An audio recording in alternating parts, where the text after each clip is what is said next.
नमस्कार, मैं क्षितिज अरोड़ा और आप सभी का बहुत स्वागत है। ये है नई सोच। पिछले कई दिनों से हम लगातार इसको लेकर चर्चा कर रहे हैं और पूरे देश में इन ऐसी घटनाओं को लेकर उबाल भी है। चाहे वो कोलकाता की घटना हो, जहाँ पर एक ट्रेनी डॉक्टर के साथ महिला ट्रेनी डॉक्टर के साथ दुर्व्यवहार किया गया और उसके बाद उनका मर्डर कर दिया गया।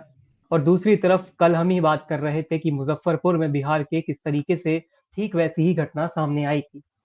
लेकिन आज जब हम उठे और हमें हमने अखबार पढ़ा, तो हमें देखने को मिला कि अखबारों में एक और हेडलाइन ऐसी ही थी। वो हेडलाइन उत्तराखंड की थी।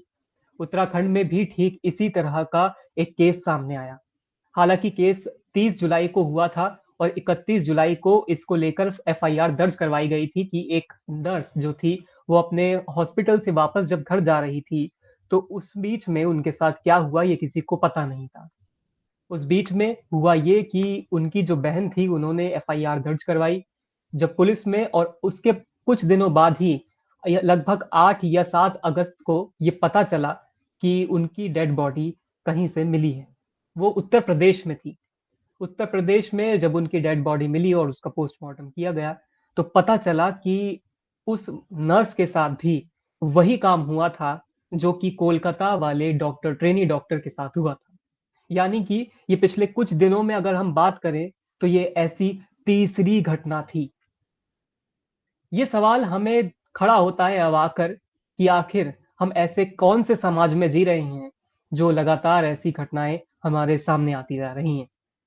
पिछले कुछ सालों पहले हम बात किया करते थे निर्भया कांड की, जहाँ पर कुछ इसी प्रकार की घटना हुई थी और एक बस में किस तरीके से एक एक बच्ची के साथ कुछ ऐसी ही घटना सामने आई थी। और अब आज भी हम 8-10 साल बाद भी 12 साल बाद भी आज हम उसी जगह पर खड़े हैं। बदलाव क्या हुआ? ये आज तक हमें पता नहीं। हम विकसित भारत की बात करते हैं, लेकिन क्या विकसित भारत ऐसा है? ये हमें विकसित भारत नहीं चाहिए। ऐसा विकसित भारत आप सभी को मुबारक हो। इसी को लेकर आज हम करेंगे चर्चा कि हम कौन से समाज में जी रहे हैं, जो लगातार हमारे पास ऐसी ही घटनाएँ सामने आ रही हैं। मेरे साथी अनुराग मेरे साथ है। अनुराग, आपका बहुत स्वागत है। ये तीसरी ऐसी घटना जो लगातार सामने आई अनुराग, आज इसको लेकर हेडलाइन उत्तराखंड को लेकर भी छपी। हम ममता बनर्जी के इस्तीफे की मांग कर रहे थे और अब उत्तराखंड में भी ऐसी ही घटना सामने आई, बिहार में ऐसी घटना सामने आई।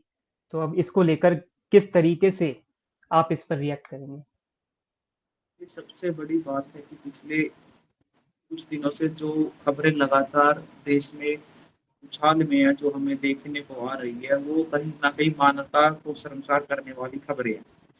जिस जी। भारत के अंदर नारी को देवी माना जाता है, देवी की तरह की पूजा की जाती है, तो उसी भारत के अंदर नारियों के साथ कैसा व्यवहार हो रहा है, ये मानवता के हर उस इंसानियत के हर पहलू के ऊपर कहीं न कहीं काले दाग, काले धब्बे जैसे छवि आपको पिछले कुछ समय में देखने को मिली।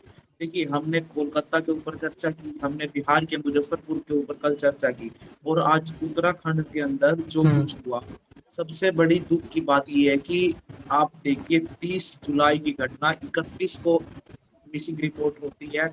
उसके बाद 8 अगस्त को डेड बॉडी मिलती है और 15 अगस्त के दिन अखबारों में खबर छपती है और ना तो ये ब्रेकिंग न्यूज में चलती। आप एक इस खबर उत्तराखंड के अंदर जो मामला हुआ है उसकी एक एंकर के साथ कोई रिपोर्ट दिखा दीजिए पूरे मीडिया किसी भी चैनल पर, तो मैं आपको मान जाऊंगा। आप कल्पना कीजिए क्या अब रिपोर्टिंग भी इस आधार पे होगी कि कोई घटना किस राज्य में हुई है, बीजेपी शासित राज्य में घटना हुई है तो उसकी रिपोर्ट नहीं चलेगी, अगर हुँ, गैर बीजेपी शासित राज्य में घटना हुई है तो उसकी रिपोर्ट चलेगी। ममता बनर्जी के शासनकाल राज्य में जो कुछ हुआ वो भी गलत है, बिहार के मुजफ्फरपुर में वो हुआ, नीतीश के राज्य में वो भी गलत है, उत्तराखंड में जो कुछ हुआ वो भी गलत है। परंतु सवाल ये है कि हर चीज को बराबर दिखाया जाए और तीनों लड़कियों को, तीनों महिलाओं को इंसाफ मिले, ये बात सुनिश्चित करनी चाहिए। हमारे देश में पोस्को जैसे कानून आने के बाद भी ये घटनाएं नहीं रुक रही।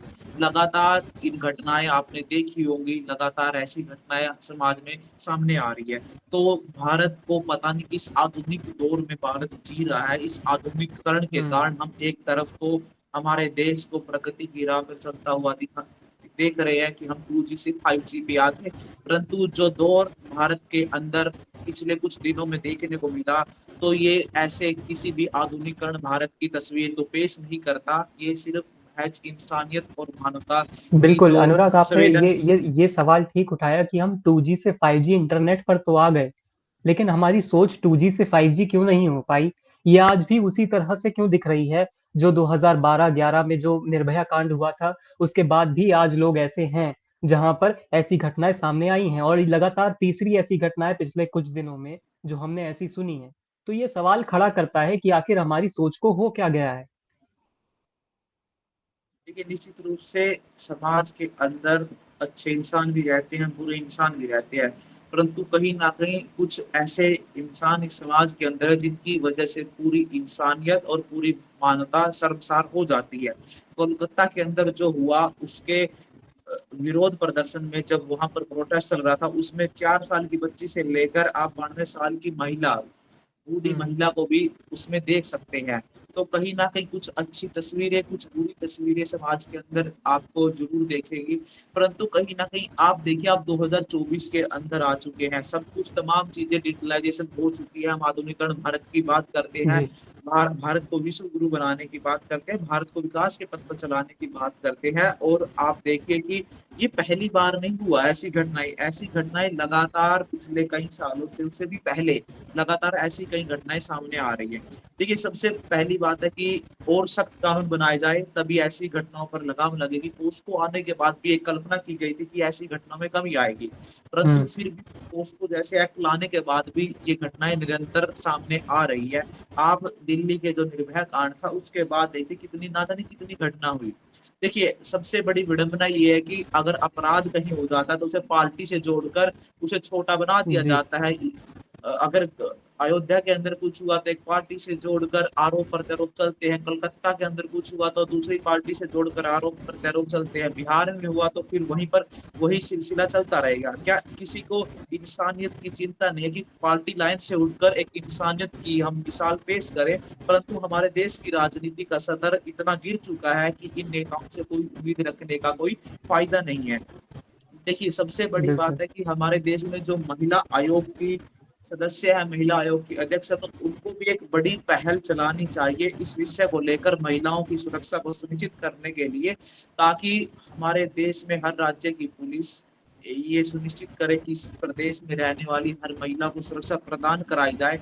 ये आप अगर किसी, देखिए, किसी भी राज्य का जो मुख्यमंत्री होता है, उस प्रदेश, उस राज्य में रहने वाले हर व्यक्ति, हर इंसान की सुरक्षा की जिम्मेदारी उस राज्य के मुख्यमंत्री के ऊपर होती है, या फिर उस राज्य का जो गृह मंत्री होता है उसके ऊपर होती है। ये नेता अपने साथ तमाम गाड़ियों के काफिले में चलते हैं, इनके साथ 40-40 गाड़ियों का काफिला चलता है, इनकी सुरक्षा, अगर कहीं से निकलेंगे तो 2 घंटे पहले तक सड़कों को रोक दिया जाता है ताकि इनका काफिला आसानी से निकल पाए। परंतु जब एक लड़की रात को अकेले नहीं घूम सकती, तो फिर क्या फायदा ऐसे सुरक्षा घेरे का, क्या फायदा ऐसे विकसित भारत का, क्या फायदा ऐसे आधुनिक भारत का?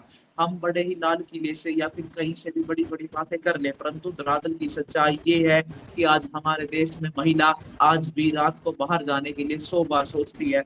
क्या यही समस्याएं आज 2024 के इस आधुनिक युग में भी हमें देखने को मिलेंगी, जो पहले भी हमने देखी? आज भी वैसी तस्वीरें, तो ये अच्छी तस्वीर नहीं है एक विकसित भारत की, एक अच्छे भारत की। बिल्कुल और कल हमने जो कविता सुनी आयुष्मान खुराना द्वारा जो कि एक एक्टर हैं, उन्होंने भी बड़ी सुंदर व्याख्या की इसकी और उन्होंने इसको लेकर कोलकाता वाली घटना को लेकर एक कविता लिखी और उसके बाद उन्होंने पूरे कैमरे के सामने आकर बाकायदा उसको सुनाया भी, कि काश मैं भी लड़का होती, उसका शीर्षक ये था।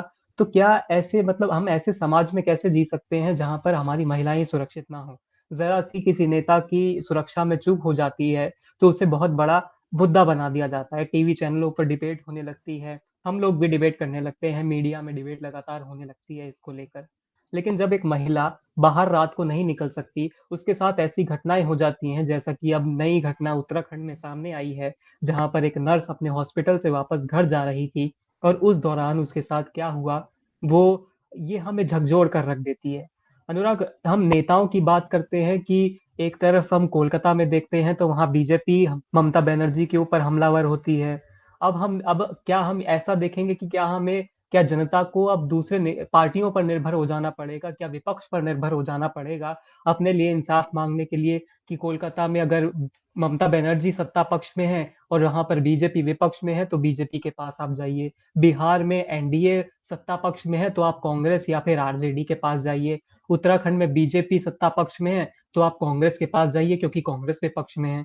तो ये एक दायरा बना दिया गया है। ये राजनीति इस तरीके से कैसे चलेगी? क्यों हमारे नेता एकजुट नहीं हो पाते जब कोई ऐसी खराब घटना सामने आती है इसको लेकर? ये एक बड़ा सवाल खड़ा होता है अनुराग। देखिए, मैंने आपसे पहले भी कहा कि आज के दौर में हमारे देश में राजनीति का जो सत्र है वो बिल्कुल धरातल में जा चुका है। तमाम संवेदनशीलता, तमाम मानवता और तमाम संस्कार की चीजें इस राजनीति ने खो दी है। ये 90 के दशक की राजनीति नहीं रही। जब से 2000 के बाद से हमारे देश में राजनीति का बदलाव देखा, और खास तौर से आप देखिए 2004 के बाद से जो बदलाव हुआ है, तो वो बदले की राजनीति वाली राजनीति हमारे देश में आ चुकी है। परंतु किसी ने खूब कहा है कि जब सड़क सूनी हो जाती है तो संसद आवारा हो जाती है। अगर सड़कें सूनी रहेगी देश की, तो संसद आवारा हुँ, होगी। हमारे देश की जनता इस देश की सरकार चुनने वाली है, तो उस जनता से बड़ी ताकतवर सरकारें नहीं होती। जनता ही सब कुछ होती है, जनता ही सबसे बड़ी है। देश की जनता को सड़कों पर आकर अपने हकों की आवाज मांगनी पड़ेगी। अगर हक मांगने से नहीं मिल रहा तो हक छीनना पड़ेगा। हमारे लिए गर्व की बात होनी चाहिए कि हमारे देश के अंदर एक महिला राष्ट्रपति है, और हमारे जिस कोलकाता बंगाल के अंदर जो हुआ उस प्रदेश की मुख्यमंत्री भी महिला है। तो फिर भी ऐसी घटनाओं के लिए मतलब लोगों को इतना लंबा संघर्ष करना पड़ रहा है कि जिस प्रकार मामले को दबाने का प्रयास किया गया। देखिए, हम तो यही चाहेंगे कि हमारे देश की तमाम राजनीतिक पार्टियां आपसी मनमुटाव हटाकर जनता के लिए आए आगे और सबको इंसाफ दिलवाने का प्रयास करें। और मैं अपने देश की राष्ट्रपति से भी कहूंगा कि कृपया इस मामले में संज्ञान ले, और जितनी भी घटना, चाहे वो बंगाल के अंदर हुई हो, चाहे बिहार के अंदर हुई हो, या फिर चाहे उत्तराखंड के ऊपर अंदर हुई हो, तमाम घटनाओं के ऊपर सख्त से सख्त कार्रवाई के निर्देश दिए जाए, ताकि कोई भी अपराधी के साथ वो ना किया जाए, उसको कहीं ना कहीं बचाने का प्रयास नहीं किया जाए। बिल्कुल। और अनुराग, हम कोलकाता वाली घटना को लेकर थोड़ी चर्चा कर लेते हैं। उसमें जो हमने देखा कि किस तरीके से एक भीड़ आती है और वो अस्पताल पर हमला करती है, उसके बाद ऐसा कहा जाता है तथाकथित रूप से कि सबूत मिटाने की कोशिश की जाती है। तो वहाँ पर आप इसको लेकर क्या सोचते हैं? और इसको आप किस पैमाने पर नापते हैं? क्या ये सबूत मिटाने की कोशिश थी? क्या पुलिस उनको रोक सकती थी? और आप मतलब इसको थोड़ा व्याख्या कीजिए इसकी कि किस तरीके से आप इसको देखते हैं? किस तरीके से आपकी नज़र में बैठता है? देखिए, निश्चित रूप से जो स्थानीय प्रशासन का रवैया वो सवालों के घेरे में था, क्योंकि आप देखिए पहले उस चीज को हत्या और दरिंदगी को आत्महत्या बताने का प्रयास किया गया।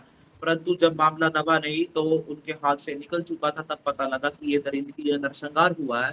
देखिए, निश्चित रूप जी, से अब ये सीबीआई जांच में पता चल पाएगा कि किसने सबूतों के साथ छेड़छाड़ की है या नहीं की है, और जो स्थानीय प्रशासन का रवैया वो किसके प्रति था, वो भी आपको साफ आने वाले समय में हो जाएगा। हम बिना देखे कुछ नहीं कह सकते। तमाम ऐसे वीडियो सोशल मीडिया पर है, पर वो विदाउट ऑथेंटिसिटी के साथ है।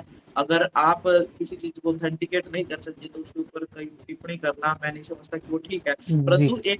परंतु एक बात निश्चित है कि जो कोलकाता के अंदर जो हुआ, जो स्थानीय प्रशासन का रवैया था, वो निश्चित रूप से सवालों के घेरे में है। क्योंकि आप देखिए सीबीआई जब वो प्रदर्शन कर रहे थे वहां पर छात्र उसके विरोध में, तब एक भीड़ एकदम से वहां पर आ जाती है, उनके पूरे हॉस्पिटल को तहस नहस कर देते हैं, उनकी पूरी प्रोटेस्ट साइड को वो तहस नहस कर देते हैं। क्या पुलिस, देखिए पुलिस में बहुत ताकत होती है, अगर ऊपर से आदेश होते तो क्या वो 50-60 लोगों को पुलिस क्या वो नहीं कर सकती थी, रोक नहीं सकती क्या? और जब हुँ, किसान देश के सड़कों पर अपनी मांगों के लिए प्रदर्शन कर रहे हैं, तो उनके लिए वाटर कैनल, उनकी पैरों में कीलें गाड़ दी जाती है, तब पुलिस के पास इतनी ताकत कहाँ से आ जाती है? परंतु वो ताकत कलकत्ता में नहीं आई। तो निश्चित रूप से प्रशासन से लेकर सरकार का रवैया तमाम घेरे में। क्या सरकार चाहती थी क्या ऐसा चीज करवाना? फिर सरकार, अगर सरकार चाहती है कि उन्हें न्याय मिले, तो वो देखिए उस घटना होने के बाद भी प्रोटेस्ट पर किस प्रकार हमला कर दिया गया, तो उनको क्यों नहीं हुँ, पकड़ा गया? उनकी फोटो तस्वीरें जरूर जारी कर दी गई, परंतु वो हमला क्यों हुआ, वो भी कलकत्ता जैसे शहर में, जहां पर आप देखिए वो बच्चे बैठकर उसका विरोध प्रदर्शन, उसके खिलाफ प्रदर्शन कर रहे थे। तो क्या उनको प्रदर्शन करने से रोकने के लिए वो कदम उठाए गए थे? वो भाजपा वाले कहते हैं वो टीएमसी के, टीएमसी वाले कहते हैं वो भाजपा के है।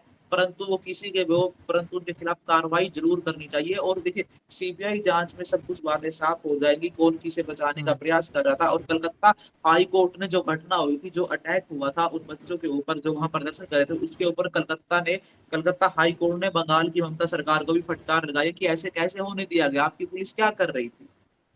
बिल्कुल।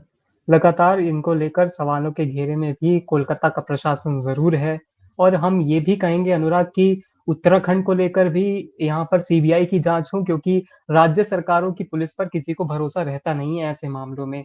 लगातार ये सवाल उठते रहते हैं अपने प्रशासन को, अपने शासन को बचाने के लिए प्रशासन किस तरीके से मेहनत करता हुआ दिखता है, ये हमने कोलकाता में भी देख लिया है।